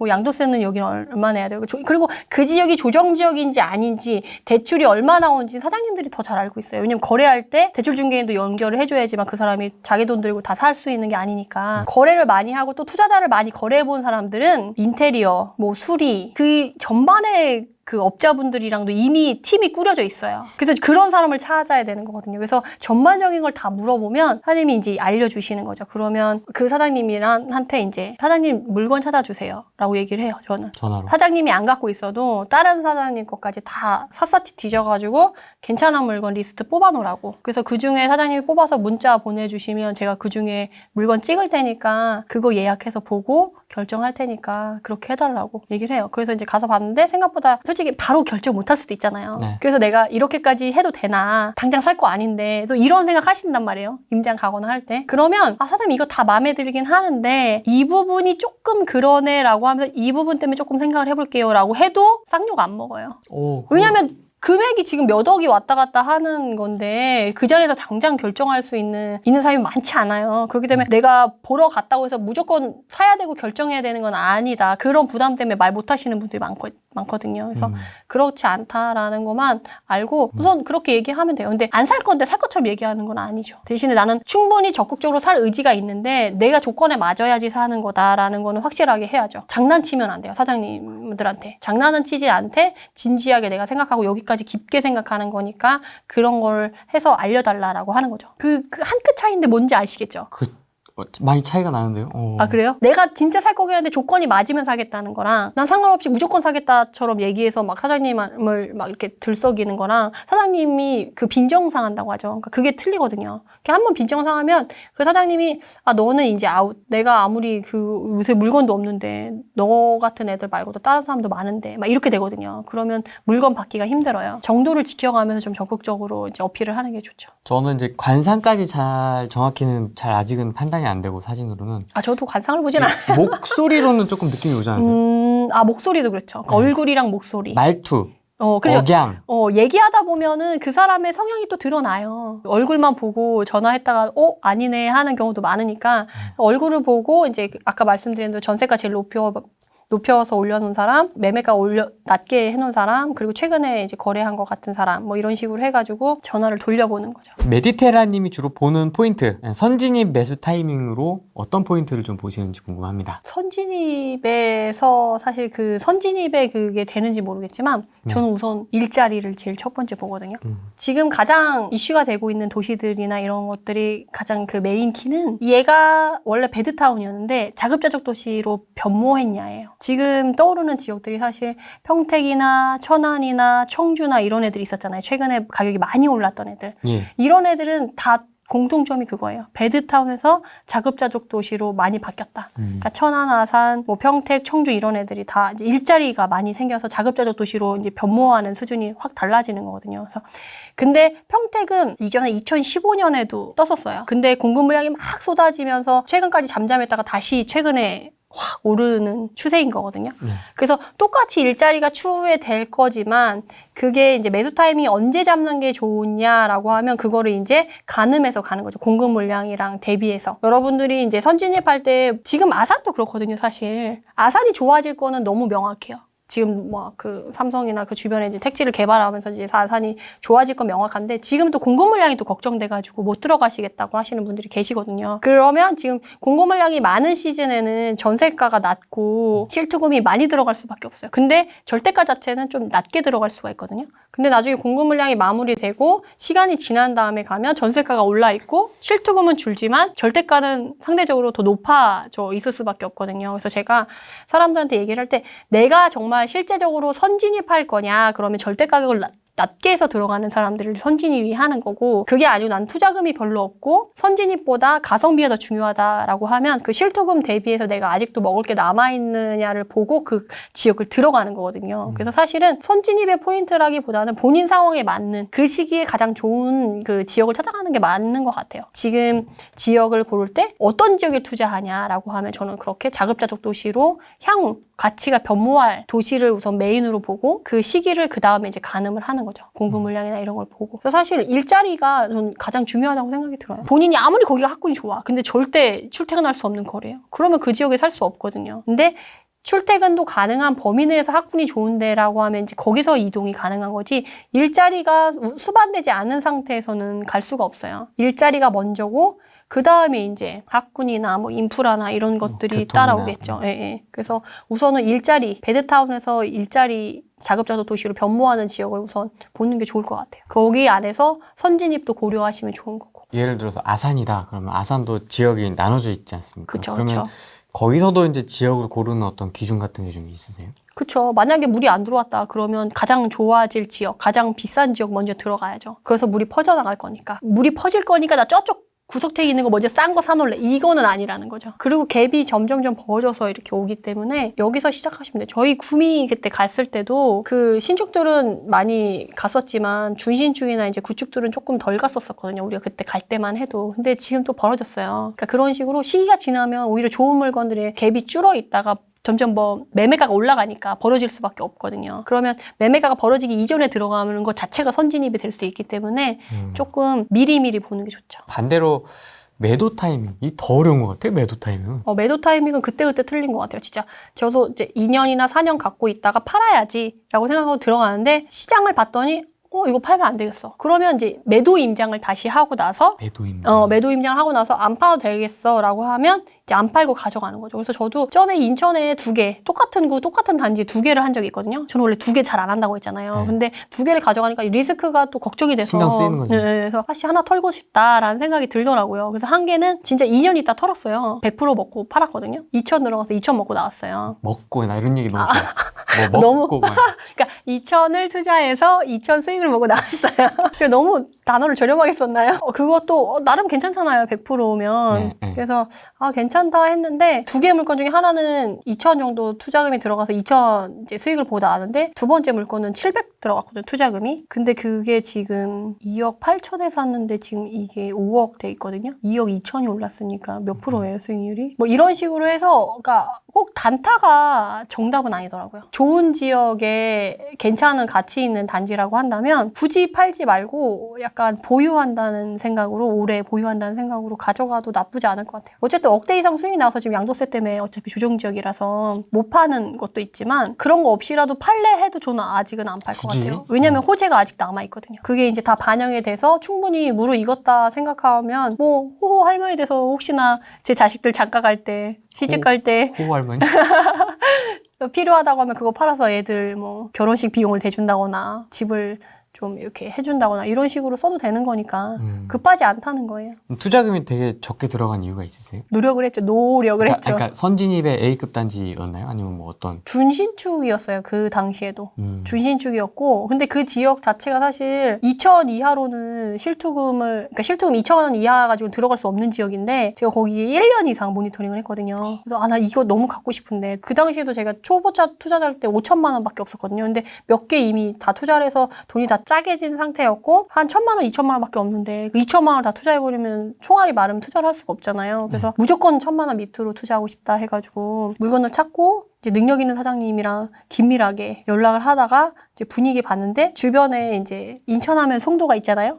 송도의 영향을 받아가지고 출렁출렁 가격이 출렁출렁였다가 이제 그것들이 이제 소강이 되면서 이제 급매들이 나오기 시작하면서 전세가 올라갔고 전세 올라가는 속도가 더 빠르고 이제 급매 때문에 이제 출렁출렁 해가지고 700갭에 들어갈 수 있어요. 요런 에피소드 너무 좋아. 이런 투자 히스토리가 있잖아요. 원인이 송도에서부터 시작된 그런 어떤 네네네. 휘청임. 네네네. 요런 포인트가 저는 되게 좋더라고요. 결혼했으면 1등 마누라. 미혼이면 1등 신부감. 그러면 1등 마누라네요. 우리 남편은 그렇게 생각 안 하는 것 같은데. 아니 근데 엄청 잘하시잖아요. 제가 그때 임장 네. 때도 그랬지만은 이 휴가 내고 동행하실 정도면 정말 엄청 이 서포트를 잘해주시는 거 아닙니까? 뭐든지 다 장단이 있더라고요. 남편분 보시면 서운해할 듯. 제가 사실 물어보는 분이 되게 많았거든요. 남편이 되게 좋겠다. 수강생분들이 그런 얘기 하거든요. 네. 내 마누라가 정말 이렇게 투자하면 맨날 업고 다닌다 해서 제가 물 한 방울 안 묻히고. 그러니까 제가 남편한테 그 얘기를 하거든요.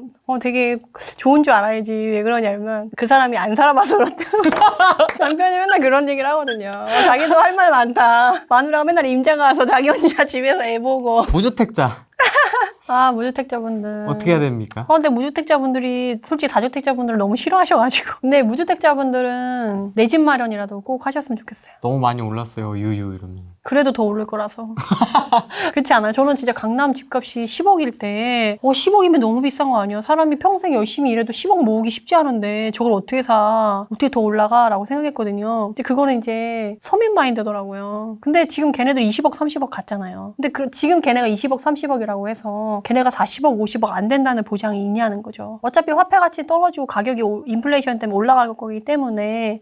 그리고 걔네들은 부자만의 세계잖아요. 사실 부자들은 집에 돈을 쓰는 것에 대해서 그렇게 크게 신경을 안 써요. 그만큼 가치가 있다고 생각하는 것에는 돈을 쓰거든요. 그러니까 서민 마인드랑 부자 마인드랑은 좀 틀린 것 같아요. 내가 이 그라운드 안에서 살고 싶어. 난 강남을 벗어나기 싫어. 하는 분들은 내가 강남을 안 벗어나기 위해서 이 정도의 금액을 써야 돼 라고 하면 거부감 없이 돈을 쓴다는 거예요. 아크로 리버파크 30억, 40억 쓴다는 거죠. 전세 사는 사람들도 20억, 30억 내가 여기서 벗어나지 않고 전세 살려고 하면 그 정도 딴 데 가면 충분히 매매할 수 있는데 그냥 여기서 산다는 거죠. 그 사람들의 이제 생각과 가치관은 틀린 거예요. 그래서 그렇게 물이 이제 해서 내려올 거기 때문에 내가 지금 아직까지 없다고 하면, 그리고 집값이 안 오른다고 해도 노후까지 어차피 본인이 거주할 집은 하나는 있어야 돼요. 네. 그렇다고 한다면 그 가격이 계속 올라가서 이사 다니거나 거주 비용을 계속 올려줘야 되잖아요. 전세를 살든 뭘 하든. 근데 내 집이 있으면 올려줄 걸 걱정 안 해도 되잖아요. 어차피 뒤로 갈수록 주거 비용은 올라갈 거라고 생각이 들거든요. 그러면 그 주거 비용의 상승에 대비하기 위해서라도 내 집 마련은 꼭 해야 된다라는 주의예요. 돈이 없는 분들은 그럼 어떻게 될까요? 그것도 나이대에 따라 틀린 것 같아요. 가끔 그런 분들이 월급 되게 많이 버시는데 그걸 생활비로 다 쓰시고 저축을 안 해놔서 돈이 없다 하시는 분들도 계시거든요. 그거는 좀 논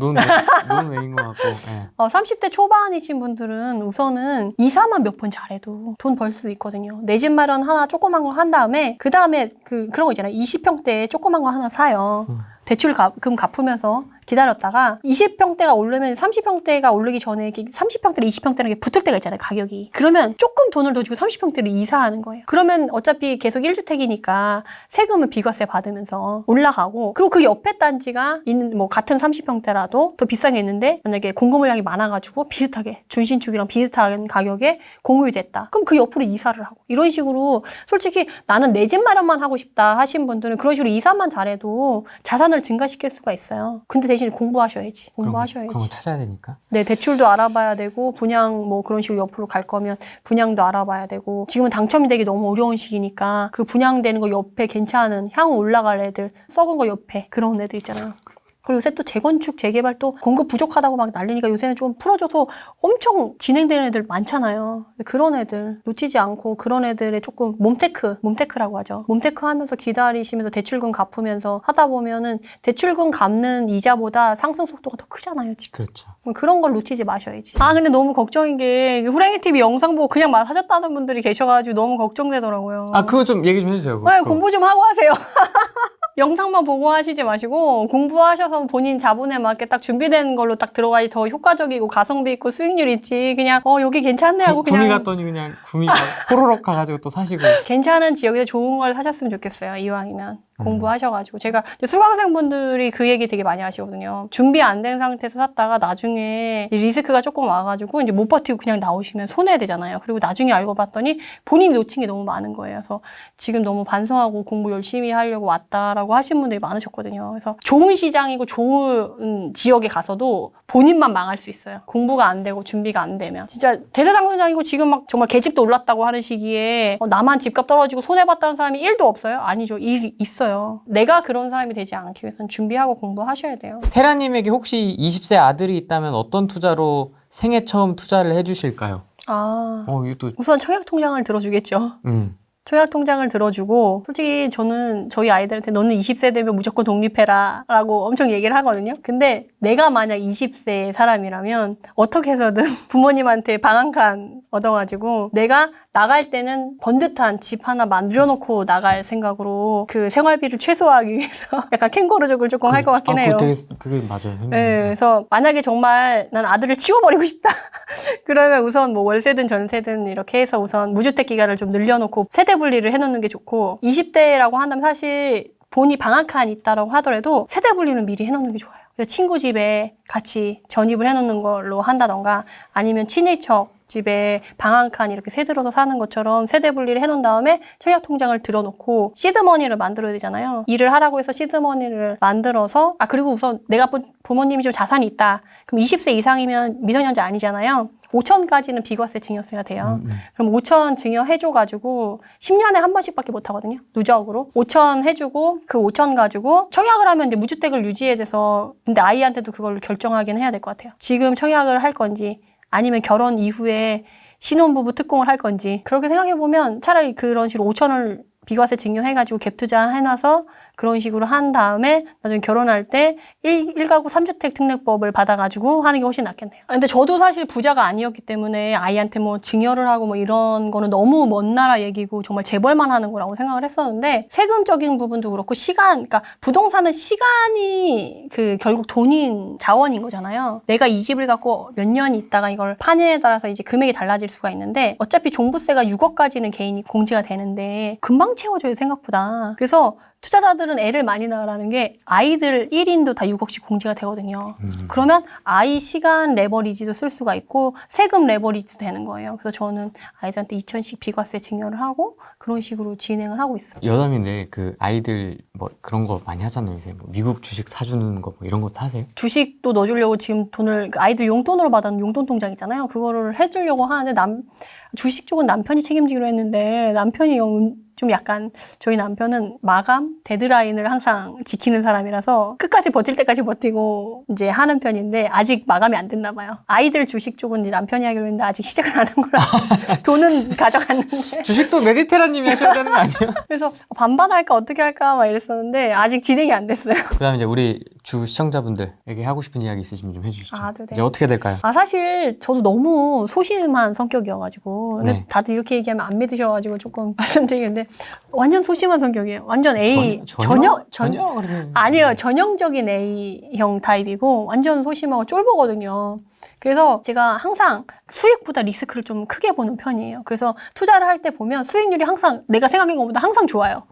왜냐면 워낙 보수적으로 보다 보니까. 그래서 가치를 조금 과소평가하는 경향이 있어서 그걸 고치려고 노력을 많이 하는데 그런 건 논외로 했을 때 어쨌든 제 쫄보다 보니까 리스크를 좀 되게 크게 봐요. 그래서 투자를 할 때 되게 초보자 때도 불안하고 되게 힘들었거든요. 그래서 지금 시청자분들도 아마 앞으로 또 대선에 그것도 있고 세금적인 뭐 그런 거 리스크도 있고 많이 리스크가 되게 많이 보여서 되게 힘드실 거예요. 그리고 지금 갖고 있는 것들도 이거 팔아야 되나 멘탈이 되게 많이 흔들리실 거거든요. 근데 제가 이렇게 리스크가 크게 보이고 소심한 성격임에도 불구하고 계속 투자를 하는 이유가 있거든요. 근데 그 이유는 뭐냐면 내가 아무것도 안 하고 있었을 때 막닥뜨리게 될 미래가 더 큰 리스크로 보이는 거예요, 저는. 그래서 바로 눈앞에 있는 리스크보다 더 멀리에 있는 리스크가 더 크게 보이기 때문에 되게 소심하고 쫄보고 리스크가 되게 불안한데도 가는 거거든요. 그래서 여러분들도 조금 길게 보시면서 미래에 아무것도 안 했을 때 오는 그런 리스크를 조금 생각하셔서 움직이셨으면 좋겠고 제가 이제 알버트 아인슈타인 말 되게 좋아하거든요. 어제랑 똑같은 오늘을 살면서 내일이 바뀌길 바라는 건 정신병 초기 증상이다라고 얘기를 하신 분이시거든요. 그래서 내가 적어도 정신병자 안 되지 말아야지 라는 생각할 정도로 아무것도 안 해서 뭔가를 바뀌기보다는 만약에 여태까지 열심히 살았는데 뭐가 바뀌지 않아서 답답하신 분이라고 한다면 지금부터라도 이전과는 다른 새로운 무언가를 하셔가지고 좀 미래를 조금 더 좋게 만드는 방향으로 해서 하셨으면 좋겠어요. 그래서 무주택자분들, 1주택자분들 그리고 이제 막 자산을 형성하려고 다주택자로 들어섰는데 이렇게 힘든 상황에 닥쳐서 너무 힘들다 하시는 분들은 유리 멘탈도 똑같은 유리라고 해도 얇은 유리가 있고 강화 유리가 있잖아요. 강화 유리가 되기 위해서 본인의 마인드를 정비하고 이제 멘탈이 흔들리지 않는 방법을 하나 마련하셔가지고 암흑기에도 잘 버티시길 바랍니다. 암흑기에 버티는 사람이 살아남고 정말 승리자가 되는 거예요. 암흑기가 안 왔으면 좋겠지만 그러니까요. 또 어떻게 될지 모르니까. 그러니까 전 항상 미래를 최악까지 생각하는 편이어가지고 최선과 최악을 항상 같이 생각하기 때문에 대비를 해놓는 거죠. 한 줄로 요약하자면 여러분 지방 갑시다. 열심히 발품 팔고 움직입시다, 여러분. 네, 지금 유튜브 볼 때가 아닙니다. 빨리 다 끄고 빨리 발품 파시고 네, 열심히 공부하는 다주택자가 되셨으면 좋겠습니다. 오늘 여기까지 하고 저희 또 이따가 할 얘기가 있어서 그거 해야 돼서 오늘 여기까지 하고 다음에 또 뵙도록 하겠습니다. 고맙습니다. 네, 감사합니다. 안녕. 지방 어디가 궁금하세요? 부산, 청주, 구미는 한번 갔었고요. 지난번 한번 분위기 살펴봤고 충주, 대구, 구미, 목포. 구미, 목포 여기 왜 이렇게 많아요? 포항, 거제, 원주, 전주, 제주도, 강원도, 목포, 원주, 창원 엄청 많이 나온다. 아산, 원주, 목포, 포항, 평택, 강릉. 요새 다들 관심 사실 가지시는 엄청 많으시네요, 진짜. 관심 많이 가지시는 지역들이 많죠. 참고해서 저희가 한번 뭐 일정이 어떻게 조율이 될지는 모르겠지만 추려가지고 한번 나중에 또 촬영해보도록 하겠습니다. 진짜 안녕.